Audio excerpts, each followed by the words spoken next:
Hello, welcome to Video Mania 2. I'm the dude manning the counter, Duncan, and today, as promised, we're going to talk about the sequel to Pitch Black, The Chronicles of Riddick. The Chronicles of Riddick came out 4 years after Pitch Black, and so that's 2004, and Vin Diesel was now a big star, and he elected to do this movie over Too Fast, Too Furious. And it's because he's passionate about the Riddick character as well as Dominic Toretto. Those are the two characters he's most well known for, but he was passionate about this project. And Universal liked Pitch Black. It was a profitable little film for them, but it was, pretty small scale. But they, as I mentioned in the last video about Pitch Black, they approached director David Twohy and they approached Vin Diesel. We'd like a sequel with this character. And they decided, okay, well, let's try to do something interesting. Why not put the Riddick character in the middle of an intergalactic religious crusade? So that's what they did here, and it's a well-written story. The story takes place, a few years after the events of Pitch Black, and the two survivors that left with Riddick from that planet are Imam, who's played by Keith David, and the character's name was Jack, and it turns out she was really a girl. And she goes by Kira now, and she's in a prison called Crematoria. But Riddick went into hiding because he is a wanted criminal, and there was always bounties on him.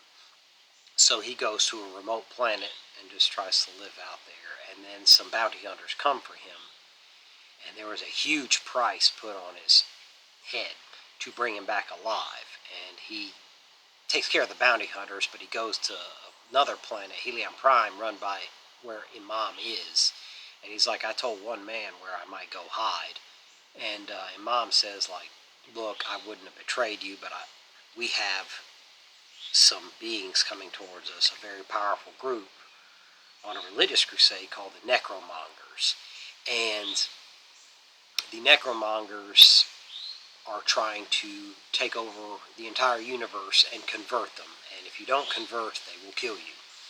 And they are very powerful, and they can wipe out defenses very easily of any planet. I mean, when they're coming, you're going down.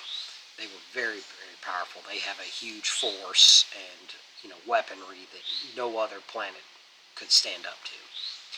So, and it's run by, the Necromongers run by a guy called the Lord Marshal, and he went to their holy place called the Underverse, and he came back a different being. He was alive, but he had some supernatural powers now. He was something else. So they know in order to stop him in his crusade, Riddick is the only chance they have. And Riddick, of course, is not a traditional hero. He's a bad guy, but the Lord Marshal is just pure evil, and Riddick doesn't want to take over the universe. He's just a murdering guy, a criminal, but he has a strange sense of honor, but he's the only one that has a chance against the Lord Marshal. So they try to convince him, and it turns out the Necromongers had hurt the planet where Riddick came from. Riddick didn't know his roots too much, but he was known as a race of people called the Furians, and the Necromongers had wiped it out, and Riddick managed to escape because he's an escape artist, and now he's remembering who he is. So now it's a little personal for him too. So the Necromongers arrive, and they sense Riddick is a threat to them. The Lord Marshal can feel it. He knows Riddick. If there's anyone that's a threat to him, it's Riddick. So the story goes from here. They do great world building here. The Necromongers have these suits. They're like dark silver, and it's armor. It's pretty cool, and they have some really cool weaponry. It's a really cool designed movie. The production design was amazing. There is a lot of CGI. This movie is very epic in scale. Pitch Black was like this small budget movie on one planet. This one takes place over a bunch of planets, has a bunch of CGI. It's a big movie. And, it was supposed to be a big movie for the summer of 2004. And it didn't do what they had hoped. It made money, but not what they wanted, and I think the reason the Riddick character was kept alive is Vin Diesel was very passionate about it. And the DVD sales, which this one here is a director's cut, and it's a little, it would have been rated R had this cut been released. They cut it to PG-13 to try to make it too accessible, and I think that was a mistake because Riddick is a hard character, so he should have a rated R with any story he's in, and I think that kind of hurt it because it felt a little toned down. And so this director's cut DVD sold very well when it came out in November of 2004, and so they kind of kept the franchise alive. And this character is perfect for Vin Diesel. I mean, he really nails it.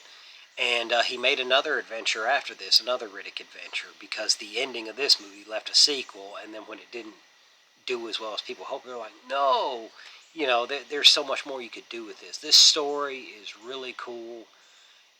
It sounds like a Star Wars ripoff, but it's not. It's just got a lot of cool mythology and a lot of cool world building that it did, and it's a great movie. And I've always enjoyed it, and I think one day Vin Diesel, when he's done with the Fast and Furious, I think he'll come back to the Riddick thing. But in the next video, I'll talk about the sequel to it that Vin Diesel, it was a passion project of his that he got out. But what did you think of the Chronicles of Riddick? Do you think it's underrated? Do you hope to see more adventures from him? Let me know in the comments, and take care until next time.